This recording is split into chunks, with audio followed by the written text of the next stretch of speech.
मुजफ्फरनगर जनपद के गांव सुवाहेड़ी में प्रस्तावित कैंपा कोला कंपनी की परियोजना विवादों के घेरे में आ गई है। भारतीय किसान यूनियन तोमर ने कंपनी पर भ्रष्टाचार और किसानों की उपजाऊ कृषि भूमि का अवैध रूप से कब्जा करने का संगीन आरोप लगाते हुए आंदोलन का बिगुल फूंक दिया है। सोमवार को भाकियू तोमर के कार्यकर्ताओं ने जिला अध्यक्ष निखिल चौधरी के नेतृत्व में तहसील परिसर में उपजिलाधिकारी कार्यालय का घेराव किया और जमकर नारेबाजी की।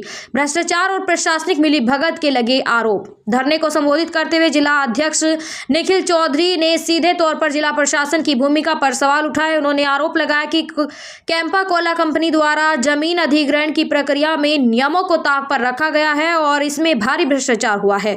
भाकियू नेताओं का कहना है कि प्रशासन के संरक्षण के बिना उपजाऊ कृषि भूमि पर इस तरह का कब्जा करना संभव नहीं है। संगठन ने आरोप लगाया कि किसानों की जायज शिकायतों को लगातार अनसुना किया जा रहा है और जांच के नाम पर केवल खानापूर्ति हो रही है। सुवाहेड़ी और आसपास के ग्रामीणों का कहना है कि जिस जमीन पर कंपनी अपना विस्तार कर रही है वह बेहद उपजाऊ है और सैकड़ों परिवारों की आजीविका का एकमात्र साधन है। यदि उद्योगों के नाम पर इन जमीनों को जबरन अधिग्रहण किया गया तो किसान भूमिहीन और बेरोजगार हो जाएंगे। किसानों ने चेतावनी दी कि वे अपनी पुश्तैनी जमीन को किसी भी कीमत पर उद्योगपतियों के हाथ में नहीं जाने देंगे। निखिल चौधरी ने प्रशासन को अल्टीमेट देते हुए कहा कि यदि जल्द ही मामले में ठोस कार्रवाई नहीं हुई और किसानों को न्याय नहीं मिला तो भाकियू तोमर अपनी पूरी फौज के साथ एसडीएम कार्यालय पर अनिश्चितकालीन धरना शुरू कर देगा।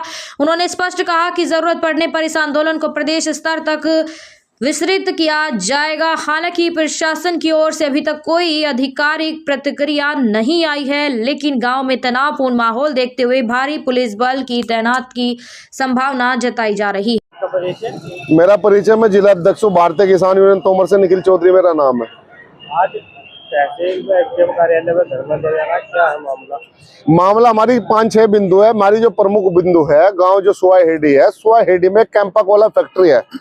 कैंपा कोला जो फैक्ट्री है, फैक्ट्री द्वारा किसानों की लगभग 28 से 30 बीघे जमीन, 15 बीघे किसानों की है और लगभग 11 या 12 बीघे जमीन राजस्व सरकार की है, जो राज्यपाल जी के नाम है, उनकी जमीन है। कैंपा कोला फैक्ट्री द्वारा दर्शाई गई और उन्होंने एक मानचित्र में बनाकर दिया।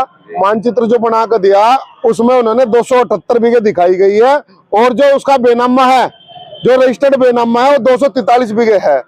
उस खेल में ये एक बहुत बड़ा खेल है। उस खेल में यहाँ के एसडीएम, यहाँ के जनपद के जिलाधिकारी और तहसीलदार शामिल हैं। हम कुछ दिन पहले ढांसी जिलाधिकारी जी से मिले थे, उन्होंने कहा था मेरे पे प्रमुख सचिव साहब का दबाव है। अब देखो कितना बड़ा खेल है। फैक्ट्री के लिए जमीन कब्जा जा रही किसान की और सरकारी, तो यहाँ इतना बड़ा खेल चल रहा है। इस खेल को लेकर जब तक किसान की और सरकार की जमीन नहीं छूटती, जब तक यहाँ धरना चलेगा। बात हुई नहीं ना, बात नहीं दे सकते। 2 दिन पहले तहसीलदार गए थे, उन्होंने जो जमीन नापी, ग्राम सभा की 11 बीघे जमीन कम पाई गई और उनकी नापी उनकी ज्यादा पाई गई। जवाब इसलिए दे रहे, इसलिए भाग गए यहाँ से। कब तक चलेगा धरना? जब तक चलेगा जब तक जमीन पूरी नहीं होने की। हाँ, ये डटे रहेंगे।